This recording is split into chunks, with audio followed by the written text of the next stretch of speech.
సంగమా, దేవుని ఆలోచన విధానాలు, ఆయన నియమ నిష్టలు, కట్టడలు, ఉద్దేశాలు, ప్రత్యక్షతలు, ఆయన ఉపయోగకరమైనటువంటి ఆలోచన విధానం ప్రతి ఒక్కరు పొందాలని దేవుడు తన గ్రంథమందు వ్రాయించినాడు కనుక అట్టి స్థితిలో అటు జ్ఞానాన్ని పొందుకొని మనము ఆత్మీయులుగా ఎదగాలని దేవుడు కోరుతున్న మాటను బట్టి మనం అట్టి ధన్యులుగా భూమి మీద ఉండాలని కోరిన దేవుడికి స్తుతులు, కృతజ్ఞతలు తెలియపరుచుకుంటూ ఆయన గ్రంథంలోని మాటలను మనము కొన్ని మాటలుగా మనసును ఉంచుకున్న దాని ప్రకారం బ్రతకగలిగే స్థితిలో ఉండాలని దేవుడు కోరుతున్నాడు కనుక అట్టి స్థితిలో మనం ఎదుగుదామండి. చేరువచ్చిన నిలిచిన అందరికీ ప్రభునామంలో హృదయపూర్వక వందనాలండి. గ్రంథంలో నుండి మరొకసారి చదువుకున్నాము. యెషయా గ్రంథము 55వ అధ్యాయము 7వ వచనము మరొకసారి చదువుకున్నాము. భక్తిహీనులు తమ మార్గమును విడవవలెను, దుష్టులు తమ తలంపులను మానవలెను. వారు యెహోవా వైపు తిరిగిన ఎడల ఆయన వారి యందు జాలిపడును. వారు మన దేవుని వైపు తిరిగిన ఎడల ఆయన బహుగా క్షమించును. క్షణమంటే క్షణము లేటు లేకుండా ఆయన బహుగా క్షమించును అంటూ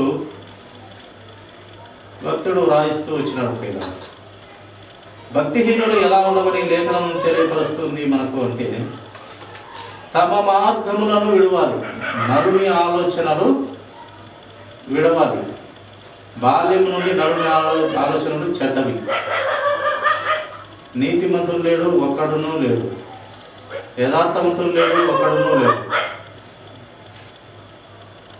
అందరము పాపం చేసి, ఏ భేదం లేదు, అందరూ పాపం చేసి దేవుడు అనుగ్రహిస్తున్న ఆ మహిమ, ఆ కనికరము, ఆ దయ, ఆ కృప వరాన్ని పొందుకోలేక మనము దేవుని విడిచిపెట్టిన వారిగా బ్రతుకుతూ ఉన్నామంట. కనుక భక్తిహీనులుగా కాక భక్తిహీనుల తమ మార్గములను విడవాలని, దుష్టులు తమ తలంపులను మారాలని,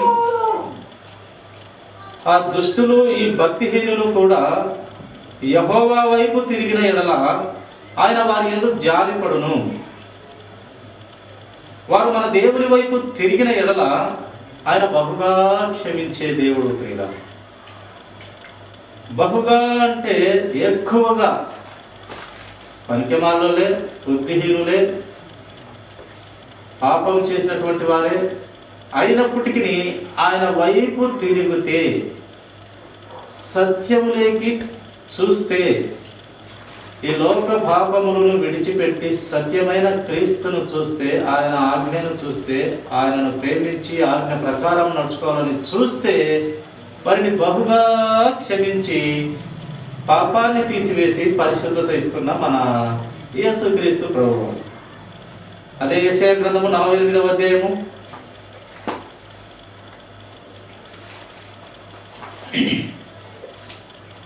17వ వచనము చూస్తాం.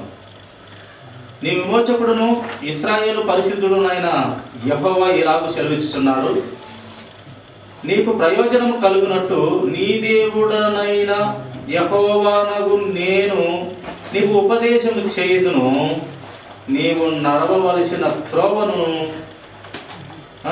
నిన్ను నడిపించుదును. దేవుని వాక్యం ఏం తెలియపరుస్తా ఉంది?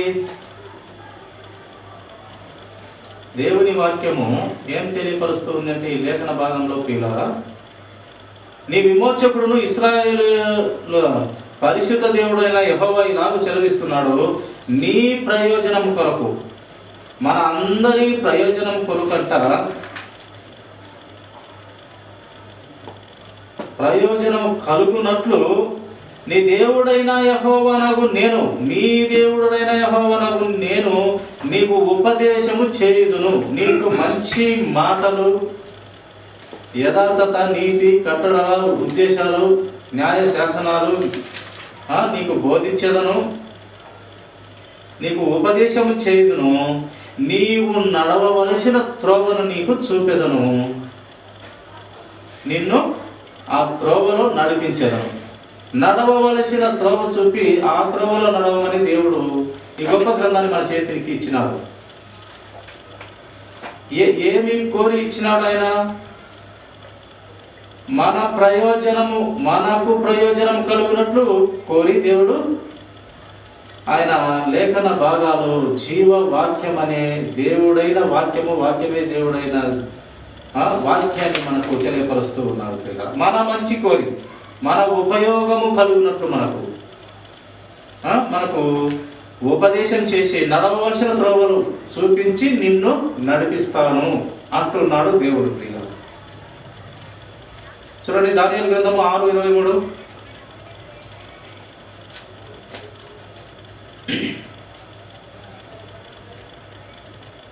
6వ అధ్యాయము 23వ వచనము. రాజు ఇందును గూర్చి అతి సంతోషభరితుడై దానియేలును గుహంలో నుండి పైకి తీయుడని ఆజ్ఞేయగా బండ్రోతులు దానియేలును బయటికి తీసిరి. అతడు తన దేవుని యందు భక్తి గలవాడైనందున అతనికి ఏ హానియు కలగలేదు.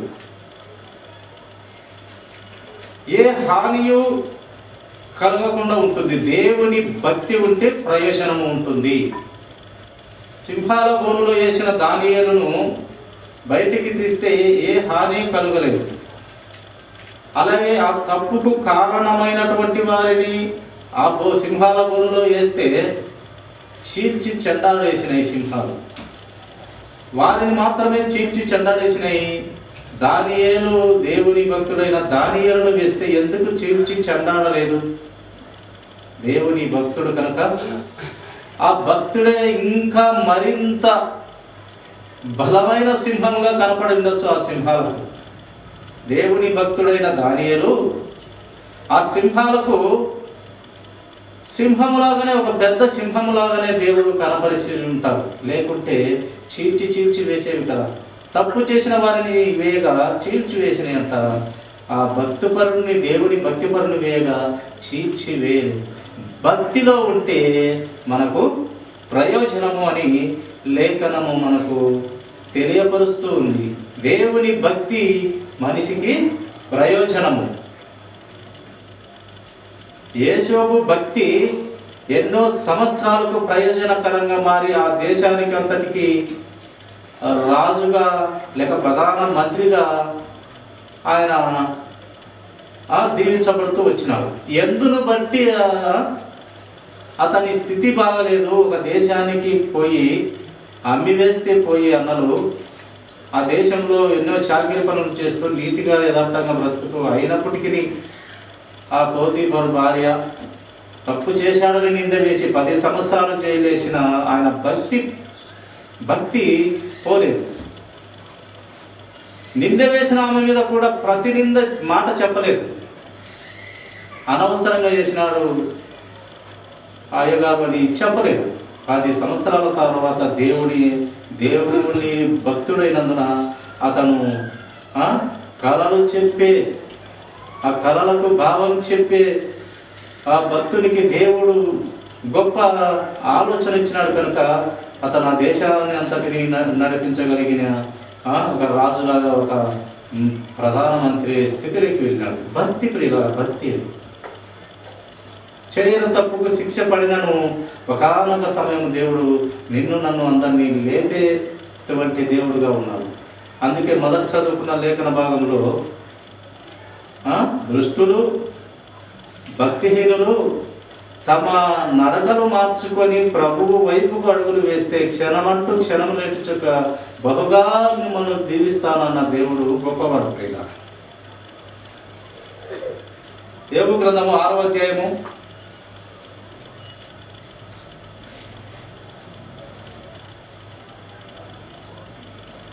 25వ వచనము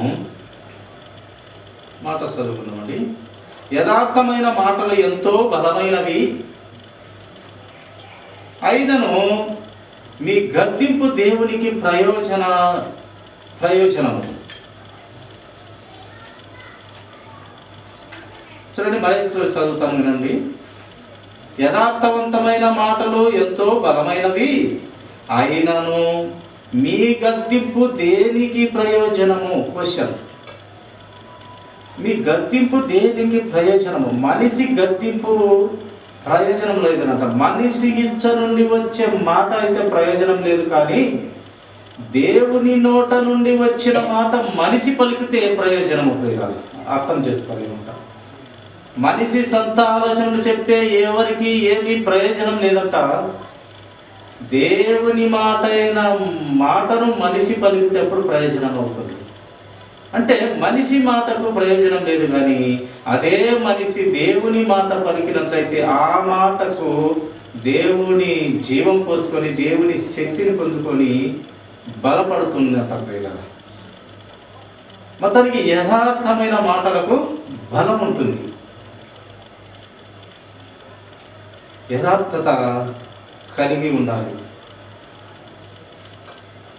యోహాను సువార్త 11వ అధ్యాయము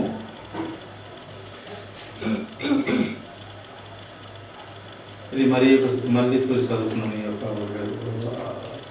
వాక్యము తీతుకు రాసినటువంటి 3వ అధ్యాయము, తీతు పత్రిక 3వ అధ్యాయము 9-10 వచనాలు చదువుతున్నామండి.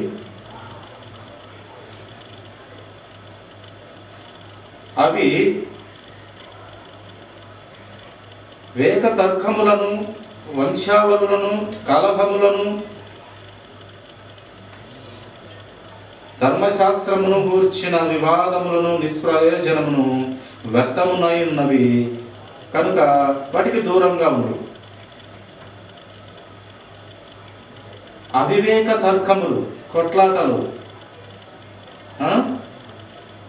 గుద్దులాటలు, వంశావళులను, కలహములను, ధర్మశాస్త్రమును గురించిన వివాదములను, ఇవన్నీ కూడా కేవలం నిష్ప్రయోజనము, వ్యర్థమునై ఉన్నవి కనుక వాటికి దూరంగా ఉండాలి అని లేఖనం తెలియపరుస్తూ 10వ వచనంలో మతభేదములు కలిగించు మనుష్యునికి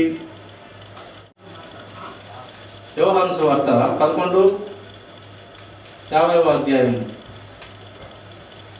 50వ వచనం చూసుకున్నామండి. యోహాను సువార్త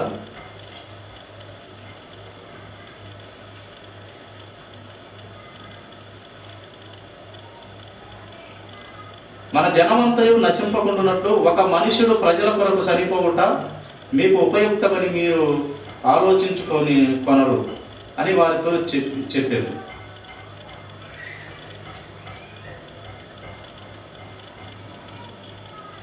మనమంతయు నశింపకుండునట్లు ఒక మనుషుడు ప్రజల కొరకు చనిపోవుట మీకు ఉపయుక్తము. ఆ ఒక మనుషుడు మన యేసుక్రీస్తు ప్రభువారు. ప్రజలందరి కొరకు ఒక మనిషి చనిపోయినాడు. ఒకే ఒక్క బలి, ప్రపంచమంతా మనిషిగా పుట్టిన ప్రతి వారు రక్షింపబడాలి ఆ బలితో, ఆ రక్తంతో. అందుకే ఒక మనిషి, ఆ మనిషి ఎవరో కాదు, మన యేసుక్రీస్తు ప్రభువారు మన జనమంతయు నశింపకుండునట్లు, ప్రతి మనిషి నశింపకుండునట్లు ఒక మనుషుడు ప్రజల కొరకు చనిపోవడం మీకు ఉపయుక్తము, మీకు మంచిది, మీకు ప్రయోజనకరము అని మీరు ఆలోచించుకున్నారని వారితో చెప్తూ వచ్చినారు ఈ యొక్క వాక్యంలోని భాగం. అలాగే 52వ వచనం కూడా చూడండి. యేసు ఆ జనము కొరకు మాత్రమే కాక చెదిరిపోయిన దేవుని పిల్లలను ఏకముగా సమకూర్చుటకును చావనై ఉన్నాడని ప్రవచించాను.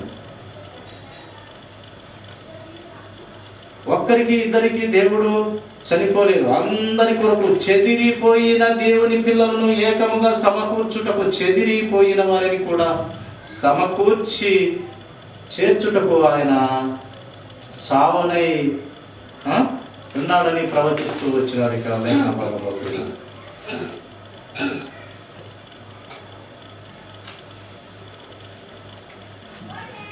కొరింథీయులకు రాసినటువంటి మొదటి పత్రిక 12వ అధ్యాయం 7వ వచనము చూడండి.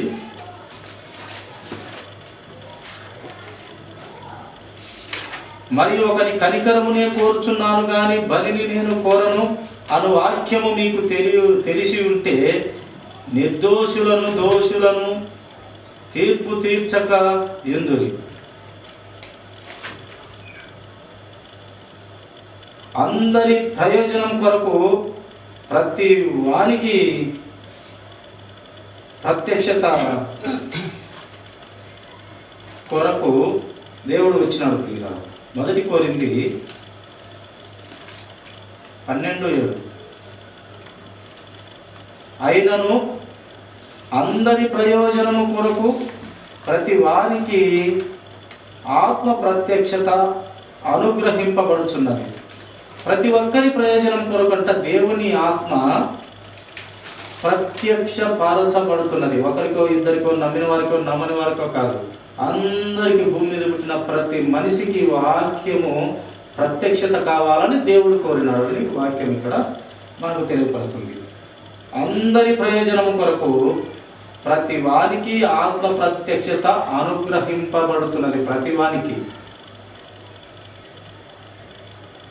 కొందరికి, ఒకరికి, ఇద్దరికి కాదు, ప్రతి వానికి వాక్యం అందాలని దేవుడు ప్రత్యక్షత పరచడానికి సిద్ధంగా ఉన్నాడు. అయితే నీవు నేను అందరము ఆయన ఆలోచనలోకి రావాలి. మొదటిగా ఆయన శక్తి బల సూర్యుడైన దేవుని ఆలోచన విధానం తెలుసుకోవాలి. ఏమై ఉన్న దేవుడు ఏమి చేయాలనుకుంటున్నాడు? ఈ భూమిని కూడా సర్వనాశనం చేసి ఒక గొప్ప లోకానికి తీసుకొని పోయి అక్కడ ఏం చేయాలనుకుంటున్నాడు? ఇక్కడ ఎలా బ్రతకమంటున్నాడు? ఇక్కడ ఏ జీవితం కలిగి ఉండమని దేవుడు కోరుతూ ఉన్నాడు? చూడండి, చివరి ఒకే మాట చూసుకుందాము. యోహాను సువార్త 16:7 చూడండి.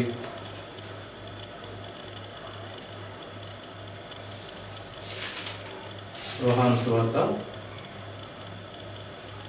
16:7 కాగా యోహాను సువార్త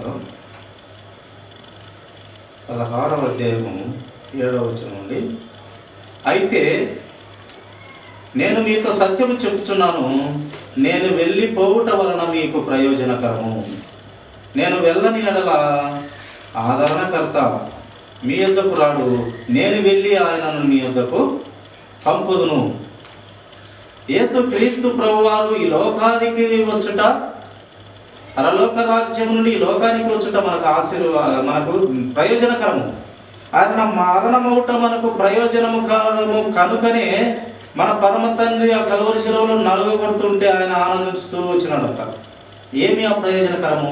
ఈ ఒక్క నా ముద్దు కుమారుని ద్వారా ప్రపంచాన్ని, ప్రతి బిడ్డను నా కుమారునిగా చేసుకోబోతున్నాననే సంతోషం తండ్రికి కనుక ఒక్క కుమారుని ద్వారా తన సొంత రక్తముతో తనతో సమానుడుగా ఉన్న క్రీస్తు ప్రభువారిని ఈ లోకానికి పంపి ఒక్కరిని ద్వారా అందరినీ, ఒక్క పవిత్ర రక్తము ద్వారా అందరినీ రక్షించుకోవాలనుకున్న గొప్ప దేవుడు యేసు క్రీస్తు ప్రభువారిని కలువరి శిలువలో విపరీతమైన హింసలతో కొడుతూ ఉంటే, నలగబడుతూ ఉంటే, శిలువకు ఎక్కిస్తూ ఉంటే, మేకులు కొడుతూ ఉంటే, పక్కకు బల్లెపు కొట్టు, వీపంతా దున్నబడుతూ ఉంటే, తలకు ముళ్ళ కిరీటము, ఉమ్మివేతలు, చొక్కాలు సిచ్చి ఎగతాళి అపహాసహాలు చేస్తుంటే దేవుడు అలా పరలోక రాజ్యంలో సంతోషించడం ఏందని మనకు ఆశ్చర్యం కలవచ్చు.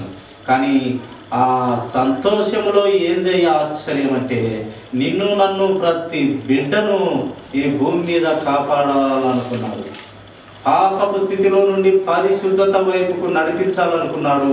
తన ముద్దు పరిశుద్ధుణ్ణి, తనతో సమానునిగా ఉన్న దేవుని భూమి మీదకి పంపించి ప్రతి ఒక్కరి జీవితాన్ని కట్టాలనుకున్నాడు, దిద్దాలనుకున్నాడు, గద్దించి బుద్ధి చెప్పి తన దగ్గర పెట్టుకోవాలనుకున్న గొప్ప దేవుడు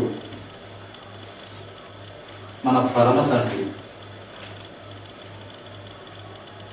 ఆయన చెప్తూ ఉన్నాడు, మళ్ళీ మన సాక్షాత్ యేసుక్రీస్తు ప్రభువారు చెప్తున్నాడు, అయితే నేను సత్యము చెప్పుచున్నాను, నేను వెళ్ళిపోవటం వలన మీకు ప్రయోజనకరము. ఆయన వచ్చేది ప్రయోజనకరమే, మరణమయ్యేది ప్రయోజనకరమే, మళ్ళీ తిరిగి వెళ్ళేది ప్రయోజనకరమే అంటారు.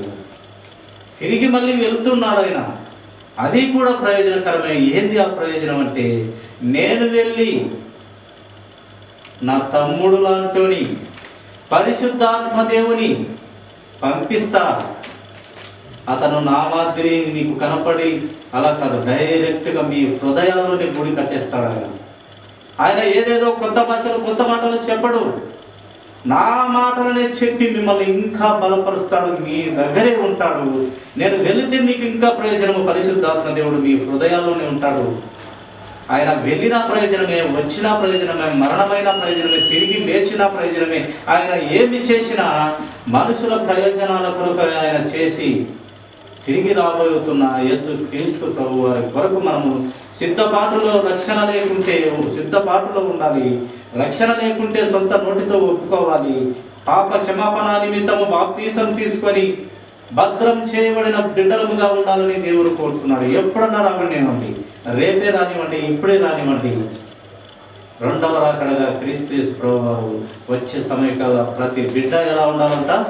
భద్రము చేయబడిన బిడ్డలుగా, భద్రం చేయబడిన కుమార్తెలు కుమారుడుగా, భద్రము చేయబడిన నా యొక్క ఆస్తిగా, నా స్వాస్థ్యముగా, నా స్నేహితులుగా ఉండాలని కోరుతున్నాడు యేసుక్రీస్తు ప్రభువారు. అందుకు ఆయన వెళ్ళిన, వచ్చిన, మరణమైన, లేచిన ప్రతిదీ మనకు క్రీస్తు యేసు ప్రభువు ద్వారా ప్రయోజనకరము మానవాళికి. అంత గొప్ప పుణ్య పురుషుడు యేసుక్రీస్తు ప్రభువారు. అంత గొప్ప దేవుని నామము పలుకుట మనకు ధన్యత, దీవెన, ఆశీర్వాదం. ఆయన నామము పలుకుతూ చనిపోయిన మనకు దీవెన, ప్రియుల. అంత గొప్ప దేవుని కలిగి ఉన్నాము, అంత పరిశుద్ధిని కలిగి ఉన్నాము. ధైర్యంగా గుండెల మీద చేసుకొని చెప్పగలం, ఈ దేవుడు గొప్పవాడంటే. అవునయ్యా, మా దేవుడంత పరిశుద్ధుడు ఈ లోకంలో ఎవడు లేడు. ఆయన పరిశుద్ధత ప్రతి ప్రజలకు, ప్రతి మనిషికి మళ్ళీ పంచుతున్నాడయ్యా. ఆ పరిశుద్ధత ఎంతైనా ప్రేమించగలిగిన దేవుడయ్యా ఆయన అని ధైర్యంగా బైబిల్ పట్టుకొని గుండె మీద చేసుకొని కత్తి ఎదురొచ్చిన ఎదురుపోతూ చెప్పగలిగిన స్థితిలోకి ఒక విశ్వాసి, కత్తి గుండెలో దూరుతున్నా ఒక విశ్వాసి, ఒక సేవకుడు, ఒక దైవజనుడు, ఒక దేవుని రక్తంలో కడగబడిన బిడ్డ చెప్పగలిగే స్థితిలోకి వెళ్ళాలి. మతానికి అంత్య దినంలో అంత్య అబద్ధ క్రీస్తు వచ్చినప్పుడు అదే జరుగుతుంది. ఎవడైతే క్రీస్తును అంగీకరిస్తే బతుకుతుంటే వాళ్ళందరూ చంపుకుంటూ వస్తారు. అప్పుడు ఆ కత్తికి ఎదురు వెళ్ళాలి. ఇప్పుడు ఆ కత్తికి ఎదురు వెళ్ళాలంటే ఇప్పుడు దేవుని వాక్యము బాగుగా పఠించాలి, హృదయంలో స్థిరపరచుకోవాలి. యేసు క్రీస్తు శిష్యులైనటువంటి పిల్లలు అదే చేసినారు. ఒకప్పుడు కొంచెం అరాకొర జ్ఞానంలో ఉన్నటువంటి వారు పూర్తి జ్ఞానము తెలిసిన తర్వాత అలాంటి కత్తులకు ఎదురెళ్ళి ప్రాణాలను ప్రభువుకు పెట్టి బలి హతసాక్షులైనారు. కనుక ప్రియ దేవుని సంగమా, ఆయన మరణము కానీ, ఆయన ప్రతి పని కానీ ప్రజలకు ప్రయోజనకరంగానే బ్రతికి మంచి మాదిరి మనకు పెట్టి వెళ్ళినాడు. కనుక అట్టి గొప్ప దేవుని నీవు నేను అందరం కూడా ఆరాధించి, పూజించి, కొనియాడి ఆయన వైపుకు ఎంతో మంది ఆత్మలను సత్యంలోకి నడిపించాలని కోరుతున్న దేవునికి మనము కృతజ్ఞతలు కలిగి ఉండాలి. అటు దేవుణ్ణి ప్రకటించే బిడ్డలుగా, ఆయన మరణమును తెలియపరిచే బిడ్డలముగా, ఆయన కల్వరి సిలువలో పడినటువంటి పాటలను తెలియపరిచే బిడ్డలముగా, రక్షణ సువార్తను తెలియపరిచే బిడ్డలముగా, ఆయన బిడ్డలముగా, ఆయన సైనికులుగా, ఆయన శిష్యులుగా మనం ఉండాలని కోరుతున్న దేవునికి వందనాలు తెలియపరుచుకుంటూ కొద్ది మాటలు దేవుడు దీవించుడుగా తలలు వచ్చినట్టయితే చిన్న ప్రార్థన. ఎందుకనక